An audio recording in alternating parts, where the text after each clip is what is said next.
Welcome to Potter Revisited, episode 46.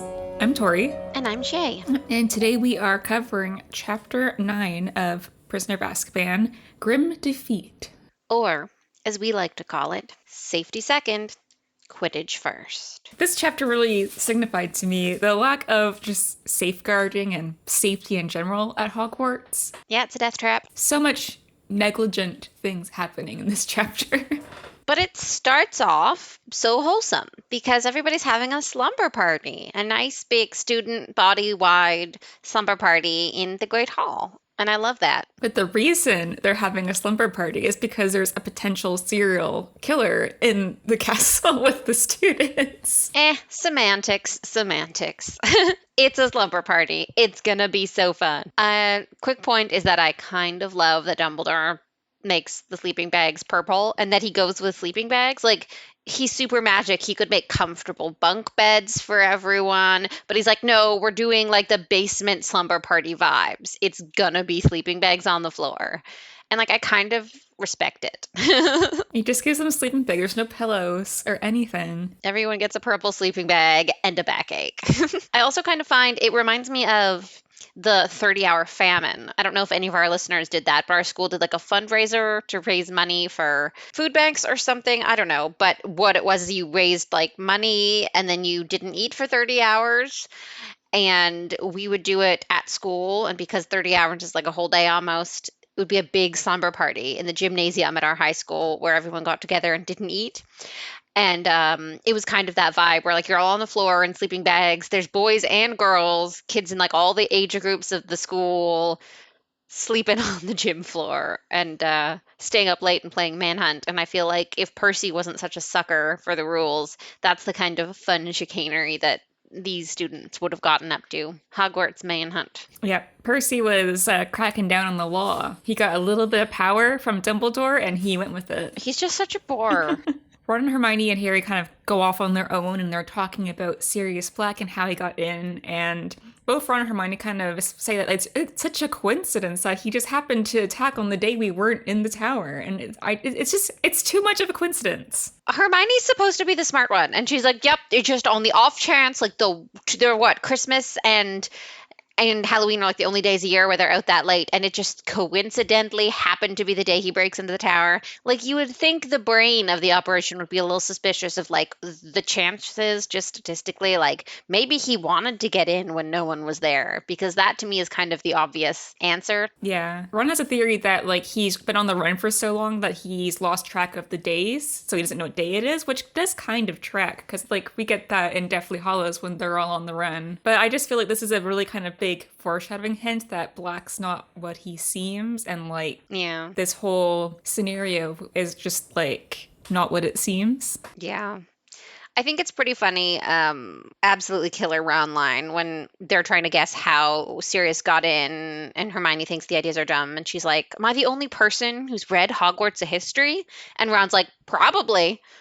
So good. Such a good, funny quip from Ron, which is kind of true and hilarious. Especially because it becomes like a running joke in the series. Anytime Ron and Harry say something, Hermione is like, you need to read Hogwarts a history. And like they're like, why would we? We have you. Yeah.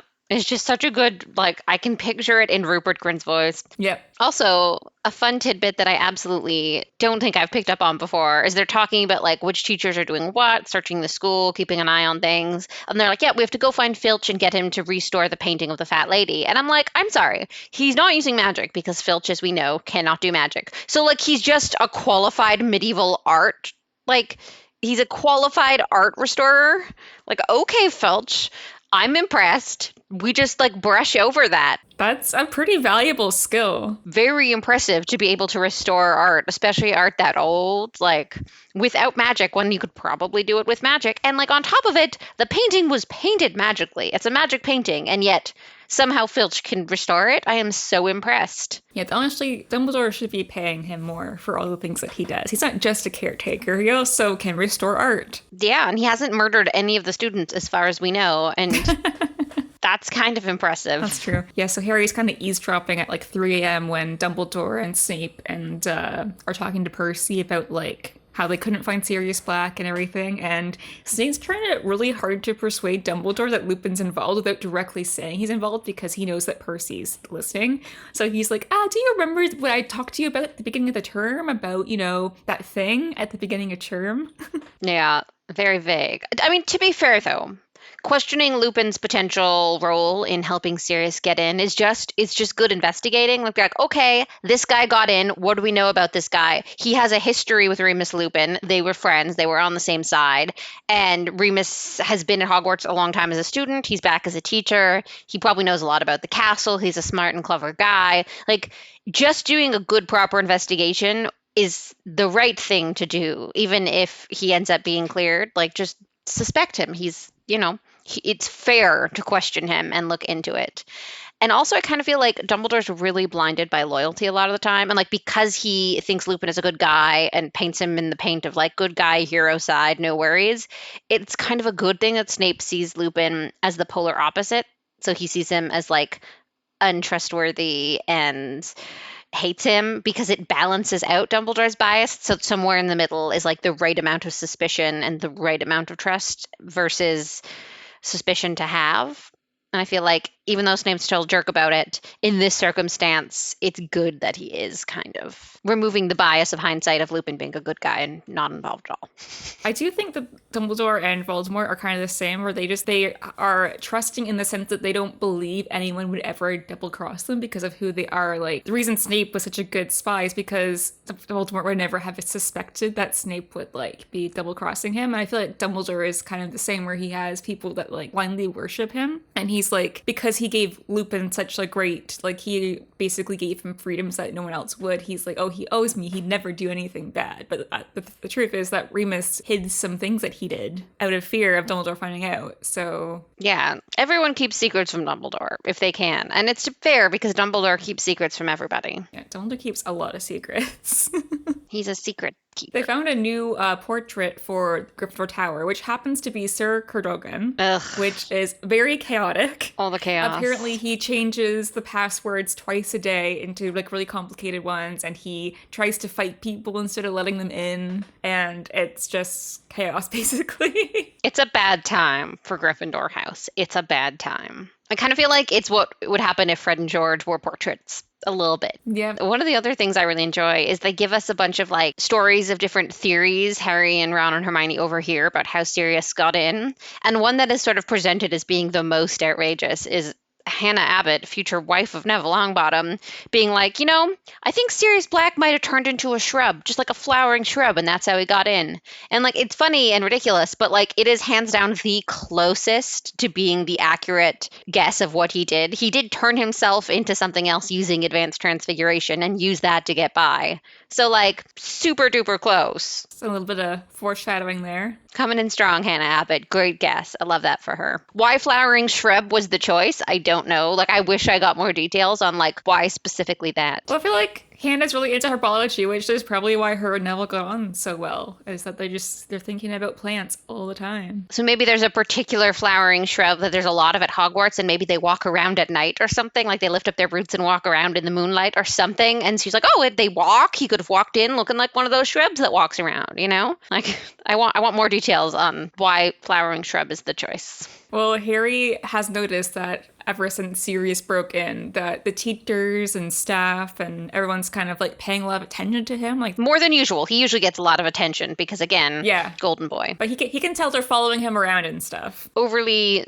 supervisory of his behaviors. That's probably the one good thing they did do in this chapter for like safety precautions is actually, checking on the kid that apparently this mass murderer is hunting down. Yeah. It's funny because like even Percy is doing it. Percy's keeping a close eye on Harry too. And I wonder like if the teachers told him like, hey, keep an eye on Harry. Harry thinks maybe it's because the Weasleys did. But I wonder how much the Weasleys would tell Percy. Like they would just say, hey, can you keep an eye on Harry this year? There's some stuff going on. And do you think Percy just accepted that as enough and was like, absolutely, great responsibility. I can handle this. I've got it. Or do you think they like told him the details? Like, I wonder if Percy has that inquiring, inquisitive mind to want to know the secrets, or if he's just like happy to be given responsibility. And I feel like if his dad told him like, oh, keep an eye on Harry this term, I feel like he would push for more answers. If his dad's giving him this important job, he would do it, he'd probably want more information, but like, because he likes to know things. But if he won't get it, he's just like, oh, fine, I'll watch Harry then, because this is obviously an important job that my father entrusted to me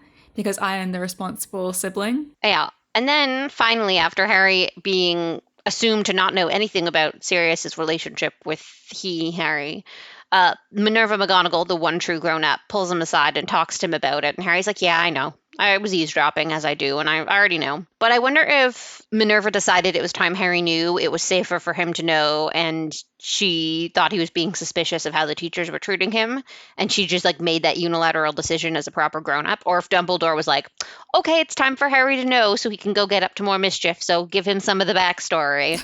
I like to think it was Minerva unilaterally being like, I'm the only responsible adult. It's time to... Yeah. I feel like she just knows that it makes sense because she knows Harry and the stuff he does at school. So she is like, you know what?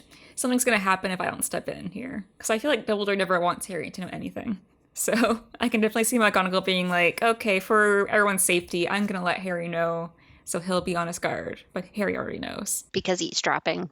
And then McGonagall wants Harry to like not practice Quidditch at night because his safety's at risk. And he's like arguing with her, being like, but I need to practice because of the cup. And McGonagall's like really torn between Harry's safety and like wanting to win the Quidditch cup because she's so competitive, which I love. Yeah, it's safety first, but after Quidditch. So I guess it's safety second, Quidditch first. So they come to like kind of the compromise that Madam Hooch will supervise the Gryffindor practices, so Harry won't get murdered in the middle of it. Yeah, which is sure that'll be perfect. That's the solution. We'll have the Quidditch ref keep an eye on, fight off evil and serial killers and stuff. I just think it's funny how like I don't think it even took too much convincing. Like Minerva's like, I don't want you out there at night. It's dangerous. And Harry's like, counterpoint. Want to win Quidditch? And she's like, accepted, counterpoint, you win. You're right, correct. Never mind. She's like, oh, I want that cup. McGonagall will do anything for Quidditch. She's all serious and all business, but you mention Quidditch and she's like, it's like her inner competitive like personality comes out. A lot of people love Quidditch and are willing to die for, their Quidditch, like Oliver would, but McGonagall's next level because she's willing to let Harry Potter, the chosen one, the boy who lived, die for Quidditch. The priorities have changed. So we find out that Gryffindor has been training to deal with Slytherin as the team, but Malfoy has been faking his arm injury the last 2 chapters. So they've gotten off, even though Harry and Wood both said that he's faking it. So now they're facing Hufflepuff, who is now being captained by Cedric Diggory. So nice little name drop to a character that will play more of a part next book. I think it's really funny. The girls are like, oh, Cedric Diggory. Oh, he's so tall. Oh, he's so handsome. And Fred's like, yeah, whatever. Because Fred, I can just picture Fred and George. Like, they're popular guys. They're funny. Everyone likes them. And I'm like, listen. If we're going to be drooling over boys, it should be us. If that's not what's happening, we're putting the lid on this. Does not matter. How dare you? That's kind of funny because Fred and George are very confident, like, guys. And it's funny because, like, Cedric's always described as being, like, very generically handsome and stuff. We don't really find more about his personality till later on. But generally, he's just, like, this normal, handsome guy that all the girls kind of fawn over. And Fred and George are, like, they're more based on their personalities. And they're... Absolutely, yeah. But we kind of get the hint that there are still teenage boys. And they have these 3 girls who they've, like, are on our team being like, hey, like, don't pay attention to him. Pay attention to us. Yeah, and I also think, like, Cedric's probably one of those guys who, like... He's nice, he's sweet, he's smart, but, like, he doesn't have, like, a huge and exciting personality. So I feel like he's, like, quiet handsome, and the twins are, like, a loud handsome, in their minds, at least. And it's like, you can't even, like, really hate him, too, because he's just a nice guy. So Fred and George are just like, ugh. Yeah, he's like vanilla ice cream. It's good, and you'll have it, and it's enjoyable. But, like, the twins are, like, mint chocolate chip. It's exciting, And they're like, ugh, that guy. Yeah, everybody likes him. We get it. But everybody likes him. Is there anything special about the... But we kind of get the idea that the weather's really bad. It's been raining, like, for days, and it's storming. And Wood's kind of like, we got to prepare to play in this. I know in normal Quidditch, like you're supposed to play in it during any weather. Like you can never cancel a Quidditch game. But like this is like a student league. So I feel like, yeah, in the pros, you're not going to cancel a game for some rain. But like these are children playing and also children going to watch the game. So I feel like for everyone's safety, it'd probably be better to reschedule it. I mean, yeah, there's got to, even professional sporting events. Like, I'm sure they play football in the rain sometimes. I don't really know. I don't watch football. But like when there's huge weather incidences like tornadoes, earthquakes, hurricanes, like National Hockey League games will get canceled because of crazy weather. Like it happens in professional sports leagues. So you got to think like Little League, school, collegiate is going to occasionally get canceled for circumstances outside of people's control. And I think really bad storm when there are kids that are like 13 out there in the darkness is maybe a reason worthy of canceling or postponing a game. Yeah, it's just like, I know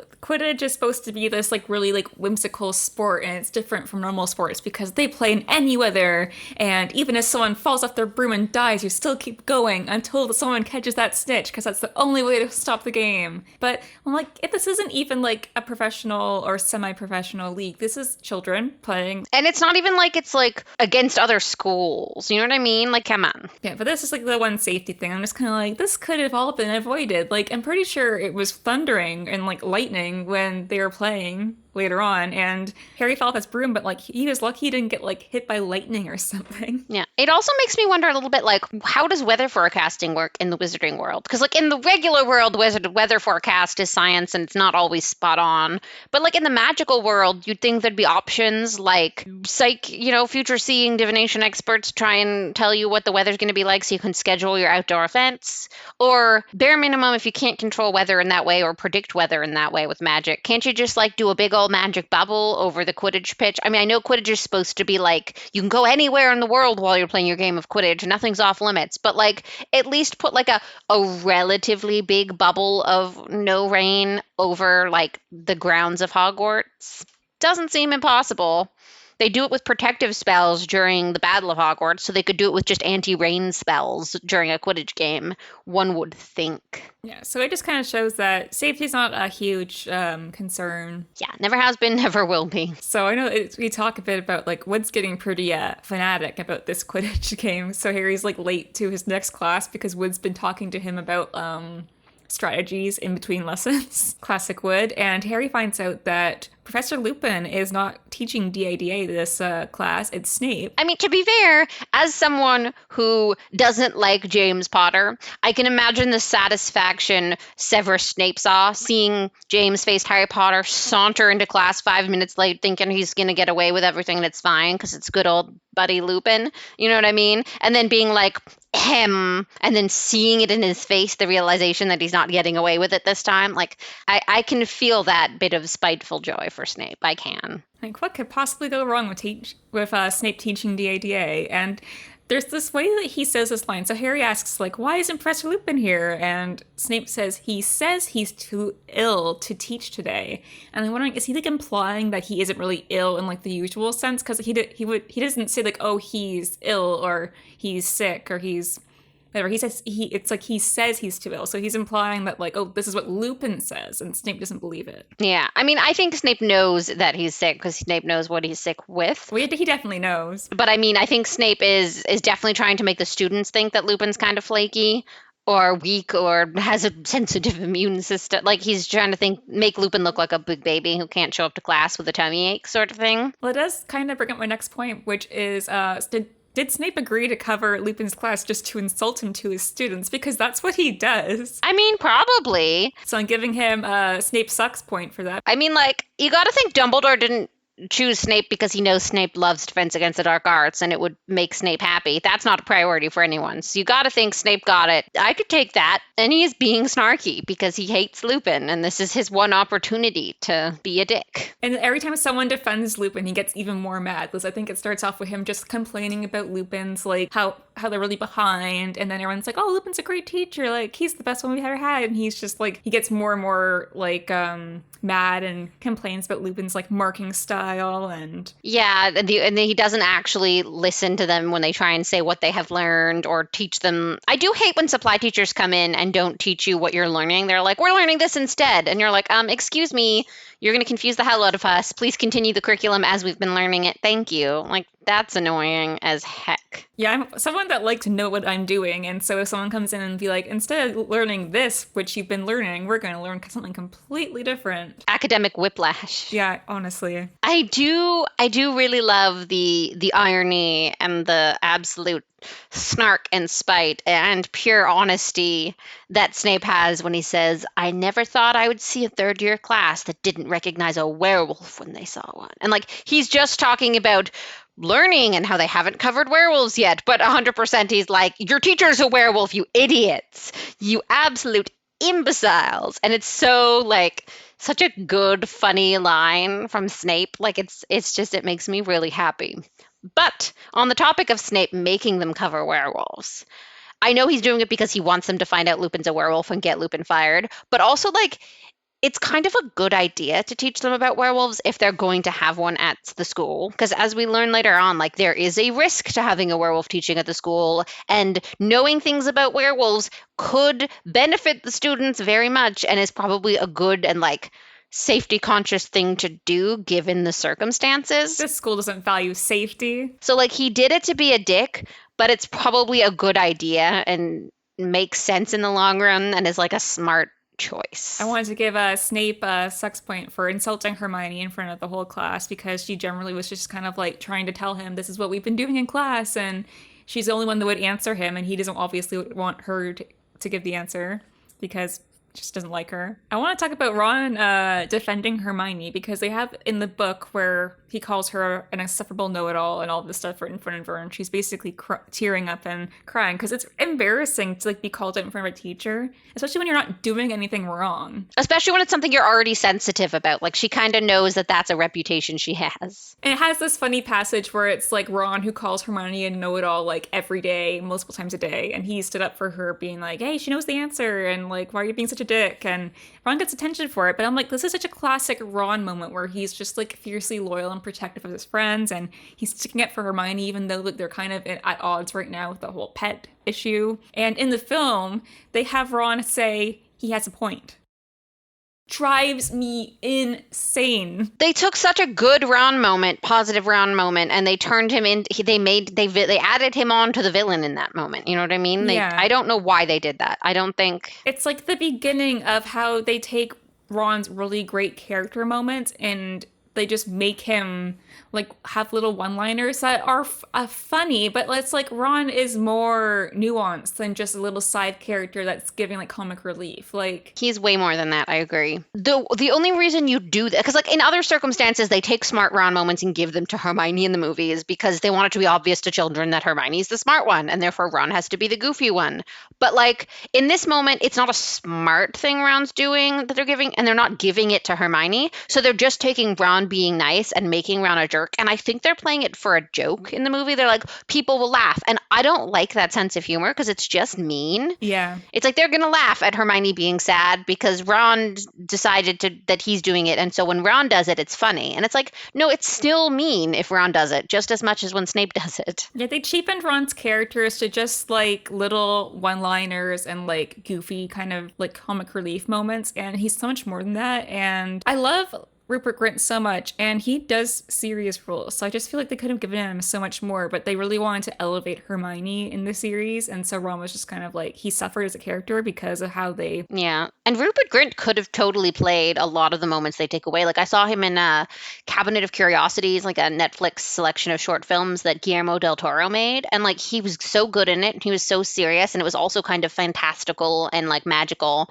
but like his character was so different and he played it so well. I could totally see him easily have been able to handle more serious Ron moments as an actor. Yeah, it's such a shame. Such a justice for Ron moment. I feel like we're going to have a lot of those over... We've already kind of talked about this in the last like 2 books, but a lot of moments that Ron has really great content and the movie just doesn't portray it accurately and drives me crazy. Yeah, so Snape sets an essay about how to recognize and kill werewolves, which seems like I hate when like teachers that are covering other classes like think they can assign homework and stuff, and I'm just like Snape just assigning an essay for a class that isn't his. It's like whatever. But I'm like, do wizards actually like kill werewolves in society? Because it seems like very much he's just like, we need to figure out that Lupin's a werewolf and we need to kill him.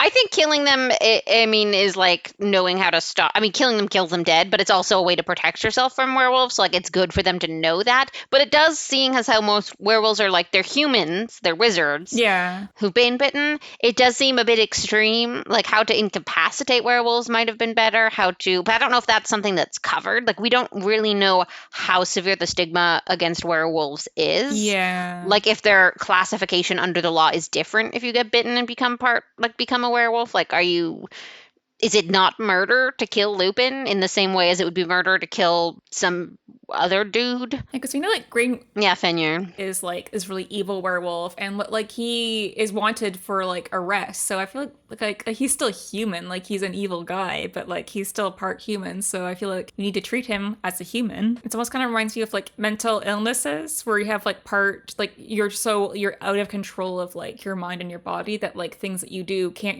really be put on you because you're sick, and it's kind of like they can't control it. Like Lupin can't control being a werewolf, so maybe there's a degree of like untreated werewolfness where you become completely unhinged and the wolf takes over and you're more wolf than man. I don't know enough backstory on how these wolves work, but to me, yeah, killing the werewolf doesn't seem like something you should be learning in the essay because it doesn't seem like something you'd have to do a lot. But maybe like killing the werewolf, in order to kill it, you first have to understand ways to incapacitate and weaken it, and that knowledge will be valuable for these students. But after class, Harry and Hermione are discussing why Snape has it out for Lupin, and I just think this is kind of foreshadowing because we know that there is a backstory and it's coming, so more is going to happen for that. And then Ron is really mad at Snape for giving him detention and everything, so he says that he wished Sirius Black had finished Snape off, and I just thought that was funny because of the backstory with Sirius and Snape as well.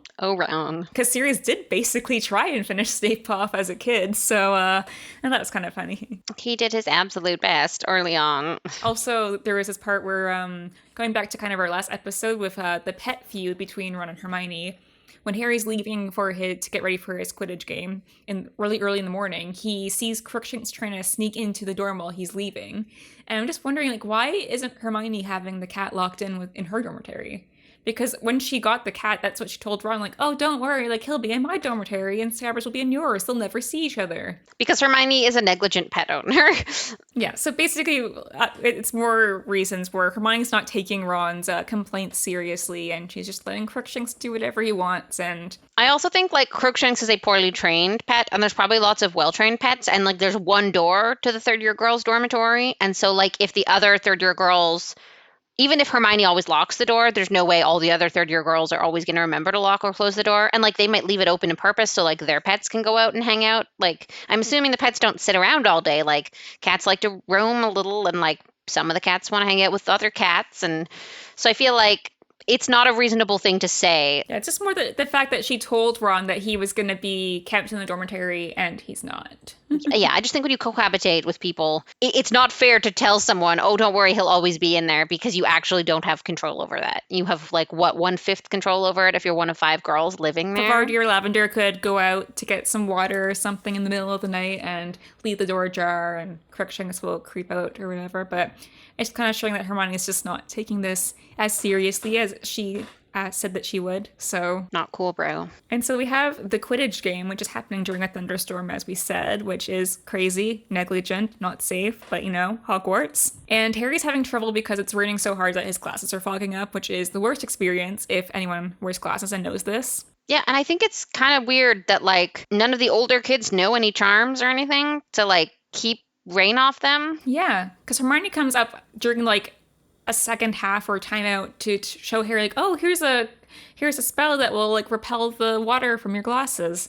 And Wood's just, like, super happy about it. But I'm like, shouldn't he or, like, the older kids know about this? Because he's been on the team for like a long time. And I'm like, And he's supposed to be smart-ish. And it pertains to Quidditch. you think Wood knows everything about Quidditch? If it benefits the team in any way in Quidditch, it's weird that Oliver Wood hasn't considered it before. It's such a like, oh, don't forget Hermione smart and knows things moment, when it's kind of just like, yeah, but it's not like a look how smart Hermione is moment so much as a look how stupid everyone else there must be moment. Yeah, because Wood's like leaving school this year, so he think he knows something. Yeah, he's 17 years old. Even Fred and George and like the older like girl Quidditch players are all like around a couple years older than Harry, so like they should know. But I know it's up to Hermione to save the Quidditch team, even though she hates Quidditch. Ridiculous. Also, I think it's funny that Oliver Wood is so happy Hermione does it. He looks like he could kiss her. We have kind of the cliffhanger of this Quidditch game where Harry is trying to catch a snitch with Cedric and it's getting really close and he's almost there, and then he feels something go wrong and he's feeling this to Dementors, and he's hearing Lily's voice again, but she's not just screaming. He hears her pleading for his life from Voldemort, which is very kind of eerie. Traumatizing. Yeah, and he doesn't even know what's going on. He doesn't realize that he's like still flying and stuff. He's just like, he's hearing this voice and he's feeling this terrible feeling from the Dementors, and then he wakes up in the hospital. Classic Harry. Every Quidditch game ends with him in the hospital, it feels like. Yeah, but it's actually very kind of, I feel like Harry didn't really see this, but like when he wakes up, everyone's looking at him like he's on his deathbed, because thinking back to this, like they thought he died. Like he fell off his broom from across the air and was escorted into the castle on like a stretcher. And so he notices that Hermione's eyes are all bloodshot. Even Fred and George are like very, very pale looking at him. And everyone just looks very solemn. And pale compared to their usual ginger pale complexion, even paler. Yeah.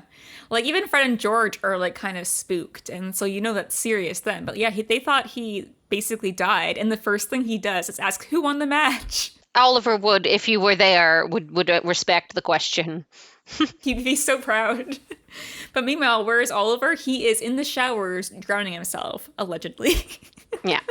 I honestly think that is the most professional athlete thing I've like. I mean, he's not literally drowning himself. Fred and George are just saying they're referring to how emotional he is and that he's probably still in the showers. It reminds me of like boys in school when like we would play gym, like sports during gym class, and they got so invested with it that if they lost, they'd be like crying or something. Or so angry they were throwing things, and you're like, ooh. And it's like, it's 5th grade gym class. It's not that deep. But it also low-key reminds me of like any post-game interview with a professional athlete after their team has lost, where they're just like, it sounds like their whole life is a failure. They're like, we didn't do it. We had to just get it done, and we couldn't get it done. And I'm disappointed in myself, and I'm disappointed in my teammates, and I'm disappointed in my mother for having ever birthed me, and I'm disappointed. Yeah, pretty much. I do think we get some interesting hints at Cedric's character with this, because when they mentioned that like they lost because Cedric caught the snitch, but he didn't realize Harry had like fallen off his broom and stuff, and he wanted a rematch, and he was asking for a rematch, but because I guess it was technically not like illegal or whatever, because Harry fell off his broom, that they counted it as a win. But it kind of shows that Cedric is like a very good sportsman player, and he wants things to be fair, which is very much in his Hufflepuff traits. So they value their fairness. Little foreshadowing hint to how him and Harry decide to share the Triwizard Cup, and that ends up in his death. Yeah. Fun times. Yeah. Who would have thought being a fair sport is the character weakness? We kind of end up the chapter with Harry finding out that not only did he lose the first Quidditch game he's ever lost, but also his broom got smashed to pieces because it flew into the Whomping Willow. So rest in peace, Nimbus 2000. In memoriam for the broomstick. Yeah, he's upset, and I get it, because it's the broom has served him well. He loved it. It was kind of like a gift. He's had it for every Quidditch game he's played. It's very like he's emotionally. Yeah, it's a sentimental. It's not just a broom. Yeah, it's very sentimental to Harry, and so that's tough. But also, I kind of feel like, knowing what happens broom-wise later in the book, it's weird that Harry didn't just, like, order a broomstick. Like, you have boatloads of money. Yeah, Harry, you are a rich bitch. Order a broom. Like, you're stupid rich. Just order a broomstick. And, like, to some extent, I know how superstitious a lot of athletes are. Like, oh no, this is my lucky stick. If I'm in overtime, I always have to use my overtime stick. And like, so like, Sidney Crosby used the same jock strap for longer than any of us wanted to ever know. And so I get that as well. But like, Harry, be emotional about it, be sad about it. But like, next day he should have been like, I'm still sad, but I'm ordering a broomstick. Yeah, I feel like Harry like wishes and washes about it because Wood's like, here's like the broomstick catalog, pick one, and Harry's like, I don't know, and Wood's like, pick a broom, Harry. Trying to imagine brooms being like a really expensive piece of sporting equipment. Like I don't know if they would be like an expensive piece of sporting equipment or like a car, because like it is a method of transportation, but like it's also small and wooden and you can't travel long distances on it and you can't bring luggage. So in my mind, it's got to be like a broom must be like the equivalent of like at most in my mind 10,000 Canadian dollars, which is a lot of money for a 13-year-old to spend, but not so much when you realize he doesn't have a house, he doesn't pay rent, he doesn't have any bills or like personal expenses, and he has boatloads of money.